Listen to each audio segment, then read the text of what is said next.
Well, think about the idea that your mind might be an energy field. Think about the idea that if your mind is energetic in nature, if it's an energy field, then when the field starts vibrating faster, the vibration increase means that your consciousness moves faster.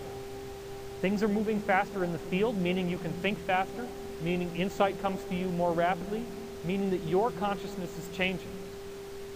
I would like you to think about the idea that you're moving through a hallway of intelligent infinity, that you are walking through the corridors of the divine, that every move that you make, every step that you take in this life is being recorded for infinity.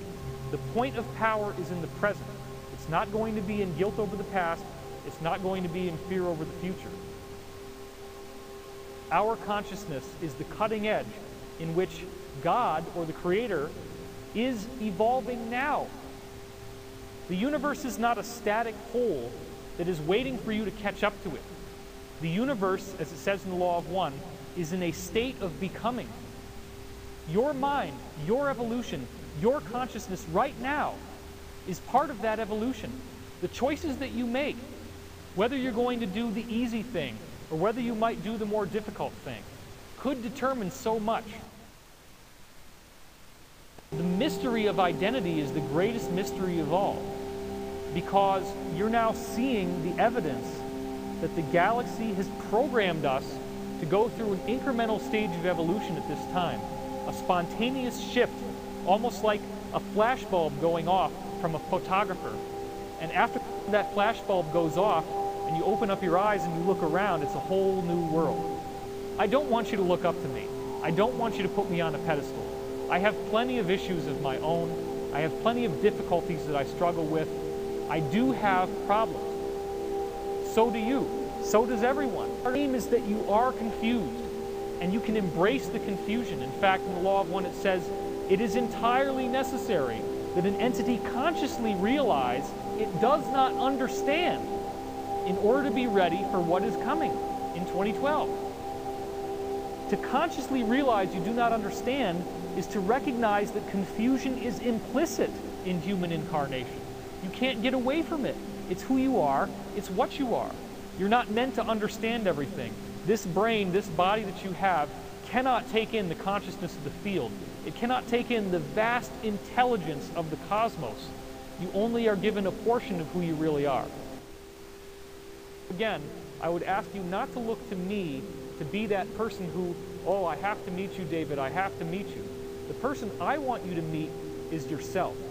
I want you to meet your higher self, because your higher self is a part of you that exists outside linear time, millions of years more evolved than you are now. This part of yourself is absolutely wonderful, absolutely joyful, absolutely intelligent. It will never lead you astray. It will never guide you off the path. If you can learn to listen to what it has to say to you, it will only direct you in a way that will advance your evolution.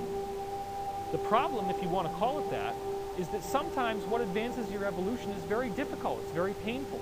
You can have things happen to you that seem to be disastrous. You can have a car crash. You could have a broken bone in your leg. You could have any number of financial catastrophes. You could have the person you love leave you. Well, here's the trick. If you don't love yourself, the universe does not send people to you who love you. The universe doesn't say, oh, I'm sorry that you're feeling bad. I'm going to send you love so that you'll be much better. No. The way the universe actually functions, which you learn about in sources of philosophy like the Law of One, is that if you don't love yourself, you've now created a field of attraction. And you're attracting to yourself people who don't love you. That's what happens when you don't love yourself.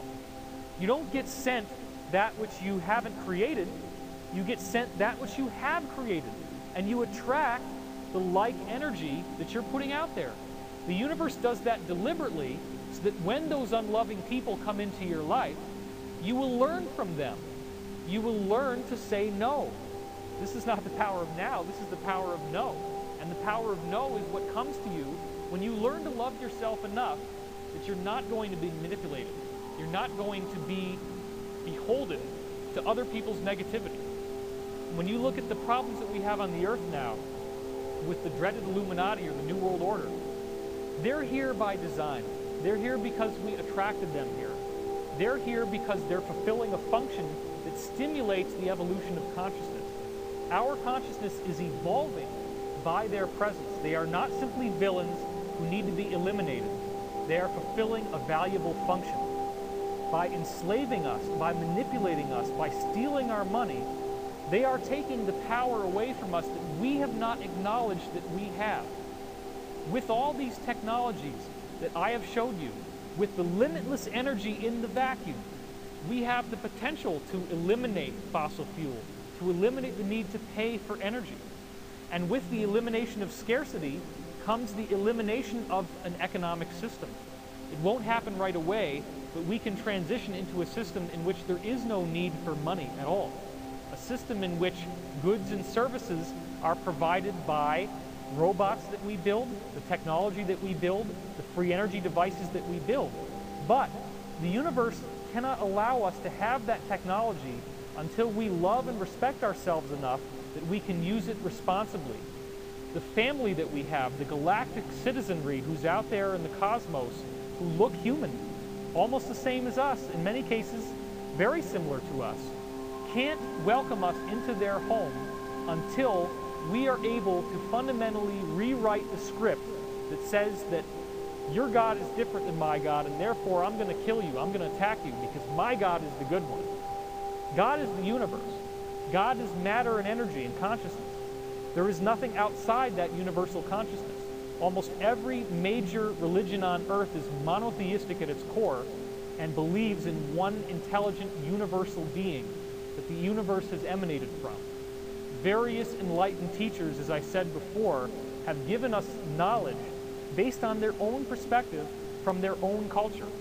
In many cases, human extraterrestrials, who we would call angels, have contacted these societies and given them messages, messages of hope, messages of peace, messages of how to evolve.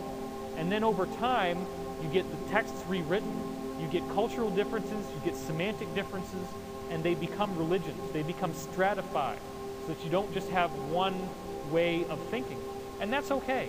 Everybody has their own path of how they can find to get back to the oneness. But again, your higher self does exist.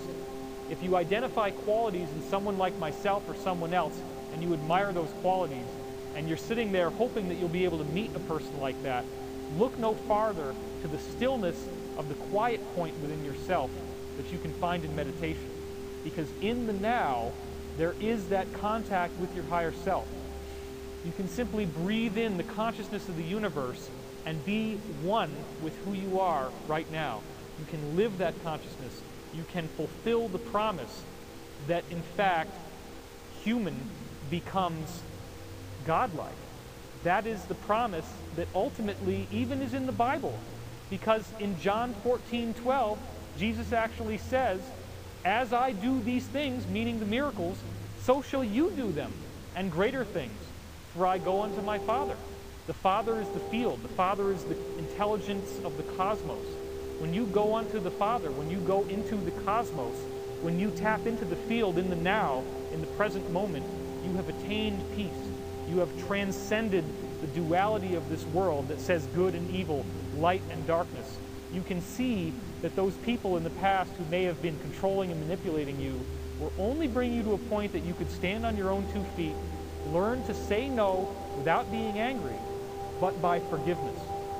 And forgiveness is the stoppage of the wheel of karma. Or as it says in the Course in Miracles, forgiveness collapses time.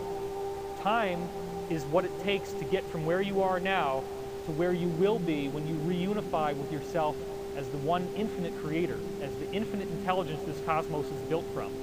You can collapse time in forgiveness. You can forgive everyone who's hurt you. You can forgive yourself for not seeing the truth and the beauty of your own perfection. Once you see that truth and beauty, you'll realize there is only one of us here. And you are the light, you are the love, you are the one infinite creator. This is how it was, how it is right now, and as it always will be. There is nothing else, there is no one else. There's only one of us here. I want to thank you for watching this video, and may peace be with you.